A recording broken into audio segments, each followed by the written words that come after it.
हर हर महादेव। प्रिय दर्शकों, आपको बता दें कि जो लोलार्क षष्ठी पर स्नान होने वाला था बनारस में, वाराणसी के लोलार्क कुंड में 12 सितंबर 2021 को जो स्नान होने वाला था, पुत्र प्राप्ति के लिए दंपति लोग आते हैं, पति पत्नी के साथ कुंड में डुबकी लगाते हैं, उससे पुत्र रत्न की प्राप्ति होती है। लेकिन इस बार भी पिछली वर्षों की तरह प्रशासन ने देश की स्थिति को देखते हुए रोक लगाया हुआ है। आप ये न्यूज़पेपर देख सकते हैं, इसमें स्पष्ट लिखा हुआ है और प्रशासन ने बताया है कि यहाँ पर बहुत भीड़ होती है, लाखों लोग आते हैं, कई राज्यों से कई देशों से आते हैं और सबको पुत्र रत्न की प्राप्ति की कामना होती है। तो आपको बता दें कि इस बार स्नान होना नामुमकिन है और जो लोग भी आ रहे हैं दूर दूर से आ रहे हैं, अगर जो आ रहे हैं उनसे भी हम कहेंगे कि अगर आप आ रहे हैं तो आप अपनी जिम्मेदारी पे आइए। ये मत कहिए कि पंडित जी ने कहा था या किसी ने कहा था। प्रशासन द्वारा मना कर दिया गया है, न्यूज़पेपर में भी निकला हुआ है, हम आपको दिखा रहे हैं, ये न्यूज़पेपर देख सकते हैं। अब अगर आप आते हैं बनारस घूमने के लिए तो कभी भी आइए, यहाँ आगे पीछे भी कभी भी आ सकते हैं। ऐसी यहाँ की मान्यता है कि विशेष महत्व यहाँ पर षष्ठी तिथि का है, संतान प्राप्ति के लिए, पुत्र रत्न की प्राप्ति के लिए। लेकिन कभी भी आगे पीछे भी आ जा सकते हैं। यहाँ पर रोक सिर्फ में षष्ठी तिथि के लिए यानी 12 सितंबर के लिए ही लगा हुआ है। यहाँ पर आगे पीछे भी आकर के स्नान कर सकते हैं। जिनको संतान हो गई है, यहाँ पर पहले कभी स्नान करने आए थे और उनको पुत्र रत्न की प्राप्ति हो गई है, वो मुंडन करवाना चाहते हैं। बहुत लोगों का ये प्रश्न रहता है, गुरु जी हमको तो मुंडन करवाना है, हम कब जाएं? तो वो लोग भी कभी भी आ सकते हैं। इसके 2-4 दिन पीछे आगे भी आ सकते हैं या कभी भी साथ में आ सकते हैं और वो है मुंडन करवा सकते हैं। और जिनको स्नान करना है वो भी आगे पीछे करके आए, क्योंकि उस दिन बहुत सारे लोग आने वाले थे या आने वाले हैं, तो उसमें भीड़ बहुत ज़्यादा हो जाती है। भीड़ होने के कारण बीमारी फैल सकती है, इसलिए यहाँ पर रोक लगाया हुआ है। आप इसमें देख सकते हैं गाइडलाइन लिखा गया है। कोविड गाइडलाइन के तहत प्रतिबंधित किया गया आयोजन लोलार्क षष्ठी व सोरहिया मेला इस बार भी नहीं लगेगा। आपको बता दें, कोविड प्रोटोकॉल के चलते इस बार भी लोलार्क कुंड पर स्नान नहीं होगा। और दूसरी जगह पे इसमें दिया हुआ है 12 सितंबर को पड़ रहा है इस बार लोलार्क षष्ठी पर्व। 1 लाख से अधिक लोग पहुंचते हैं लोलार्क कुंड में स्नान के लिए आस्थाओं को अगले वर्ष तक की प्रतीक्षा करनी पड़ेगी। आसपास के साथ गैर प्रांतों के लोगों का भी होता है जुटान। मतलब यहाँ पे कई राज्यों से भी लोग आते हैं, आसपास के लोग भी तो आते ही हैं और भी बहुत दूर दूर से लोग आते हैं, देश विदेश से भी आते हैं। यह समस्या हम समझ रहे हैं कि बहुत काफ़ी लोगों को है, लेकिन भगवान से हम प्रार्थना करते हैं कि उन्हें सबको संतान रत्न की प्राप्ति हो, पुत्र रत्न की प्राप्ति हो और वह उस सुख से वंचित ना रहें। ऐसी हम भगवान से प्रार्थना करते हैं। तो प्रिय दर्शकों, आप चाहें तो आगे पीछे आकर के यहाँ स्नान कर सकते हैं और कभी भी आकर के स्नान कर सकते हैं, कोई दिक्कत नहीं है, कोई रोक छेड़ नहीं है। सिर्फ में यहाँ पर प्रशासन के द्वारा 12 सितंबर को जो भीड़ लगने वाली थी, बहुत सारे श्रद्धालु आने वाले थे, उसके लिए प्रशासन ने मना किया हुआ है। यहाँ तो आप जानते ही हैं और हम बता भी चुके हैं, कई वीडियो में, पहले की वीडियो में बता चुके हैं कि यहाँ पर साधु संत सन्यासी लोग भी आते हैं स्नान करने के लिए और जो जिनको रोग हुए होते हैं, रोगी भी आते हैं, तो उन्हें रोग से मुक्ति मिल जाती है। लोलार्क कुंड में इस बार भी षष्ठी स्नान स्थगित किया गया है। जागरण संवाददाता वाराणसी। संतति प्राप्ति की कामना से भदेनी स्थित लोलार कुंड में होने वाला स्नान दूसरे वर्ष भी स्थगित रहेगा। यहाँ के पंडित जी ने और यहाँ के प्रशासन ने बताया कि कोरोना को ध्यान में रखते हुए पिछली बार भी स्नान स्थगित कर दिया गया था।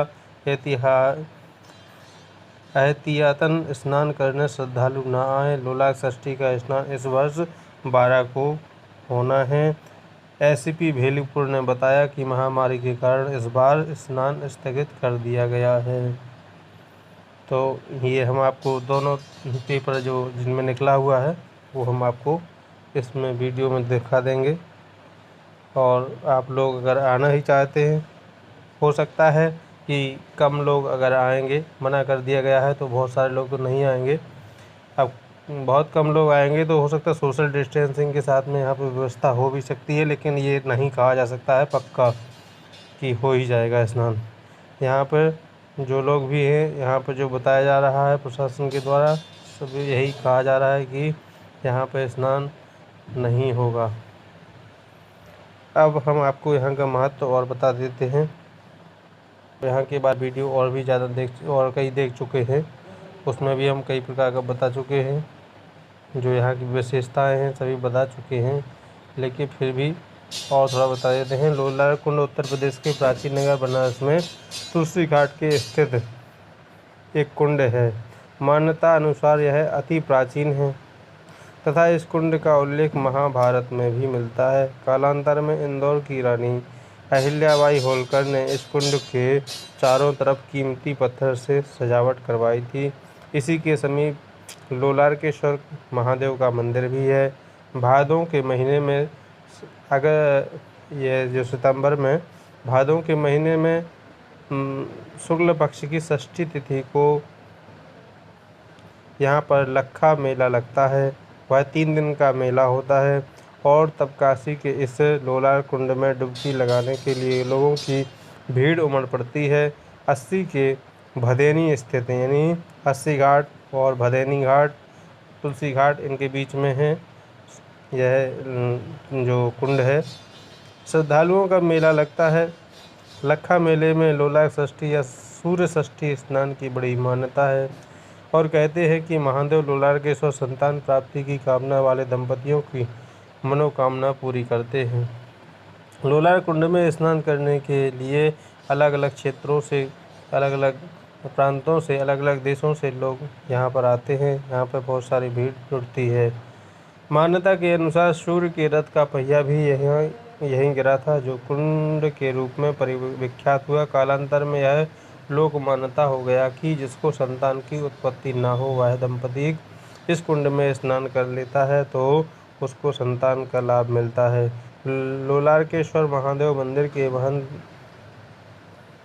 ने बताया कि पश्चिम बंगाल स्थित कूच बिहार स्टेट के एक राजा चर्म रोग से पीड़ित थे तथा निसंतान थे। उनको कोई भी पुत्र नहीं था, संतान नहीं थी।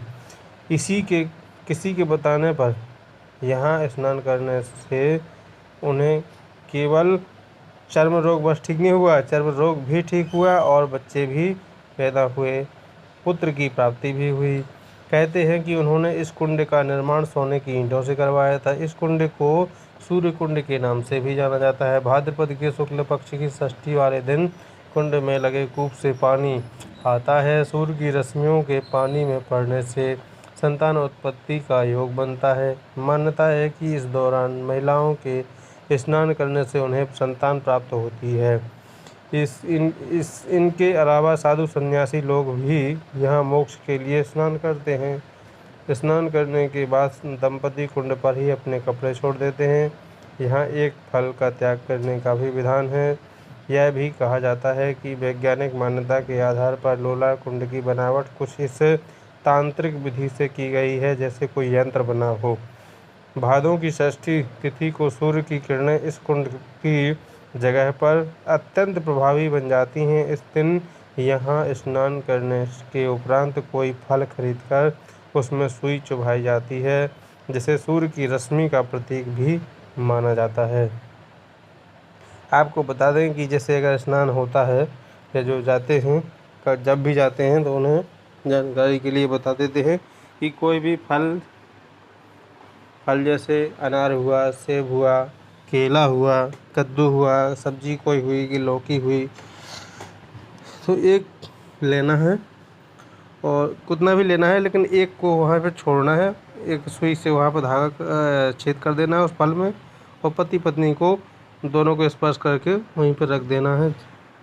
जल में छोड़ दें या फिर जीना पे छोड़ दें जहाँ कपड़े उतारेंगे।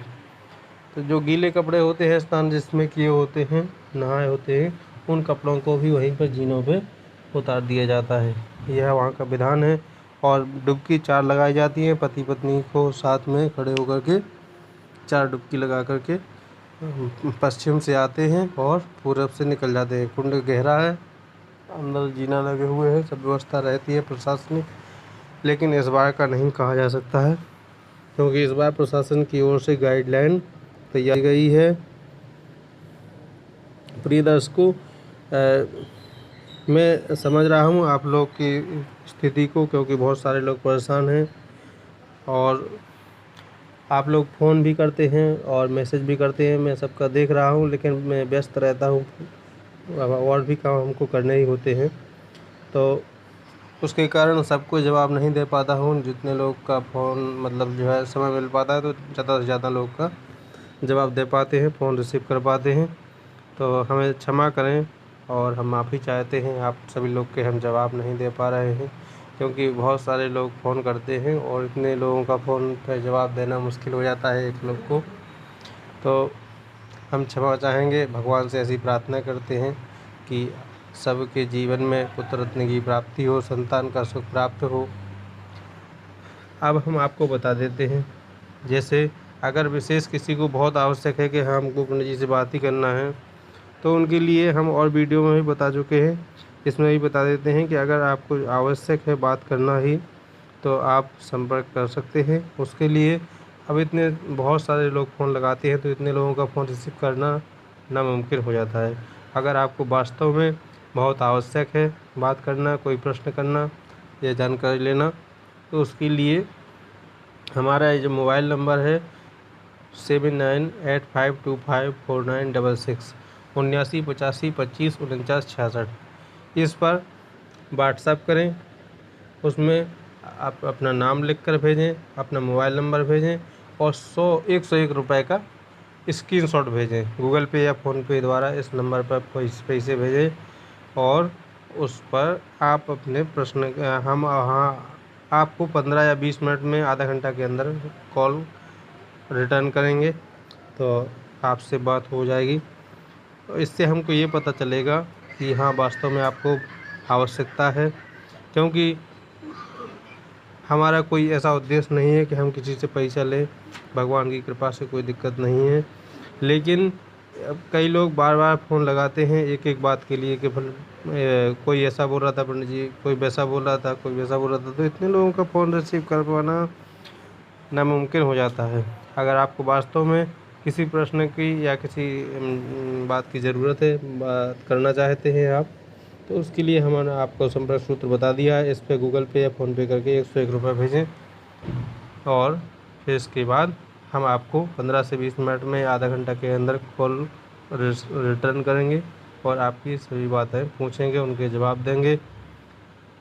और एक बात हम आपको बता दें कि यहाँ पर अभी जो बताया गया है कि यहाँ पर स्नान बंद है, लेकिन यहाँ पर पूरे बनारस में कहीं कोई लॉकडाउन नहीं है, कहीं रोक छेड़ नहीं है। सभी मंदिर खुले हुए हैं, सभी घाट खुले हुए हैं, सभी जगह खुला हुआ है। लेकिन उस दिन 12 तारीख को ही वहाँ पे बहुत ज़्यादा भीड़ लगने वाली लगती है, इसलिए वहाँ पर रोक लगाया गया है। और हो सकता है कि बहुत ज़्यादा लोग ना आएँ, तो प्रशासन वहाँ पे कुछ सोशल डिस्टेंसिंग का पालन करवाते हुए स्नान करवा भी सकती है, लेकिन ये मैं पक्का नहीं कहता हूँ, हैं, क्योंकि ऐसी कोई ख़ास दिक्कत नहीं है, अभी तो नॉर्मल हो गया है सब कुछ। और लेकिन जो प्रशासनिक गाइडलाइन की गई है, जारी की गई है, उसका पालन करना सबके लिए अनिवार्य है। तो सभी लोग उसको पालन करें। लेकिन बहुत सारे लोग निकल चुके हैं, जो लोग जा रहे हैं, पहुंच रहे हैं, उन लोग भी वहाँ पे जो है अपनी व्यवस्था से, सुरक्षा से रहें और दूरी बनाए रखें। कौन लोग कहाँ से आते हैं, किस किस से छुपते हैं, तो अपनी सुरक्षा स्वयं करें। भीड़ भाड़ में और ज़्यादा लोगों के संपर्क में ना आएँ। इसको इसी के साथ में हम विराम करते हैं। अगर आपको किसी प्रकार की दिक्कत है तो आप कमेंट करें या फिर व्हाट्सएप में करके पूछ सकते हैं। हम इसके लिए आपसे क्षमा चाहते हैं, इतने लोगों का फ़ोन रिसीव नहीं कर पाते हैं। हर हर महादेव। जय श्री लोलार्केश्वर महादेव। भगवान सबका कल्याण करें। सर्वे भवन्तु सुखिनः, सर्वे सन्तु निरामया, सर्वे भद्राणि पश्यन्तु, माँ कश्चित् दुःख भाग भवेत्। सभी के दुख दरिद्र समाप्त हो जाएं, सभी को दूध पूत और भंडार आदि का सुख प्राप्त हो। इसी के साथ हर हर महादेव।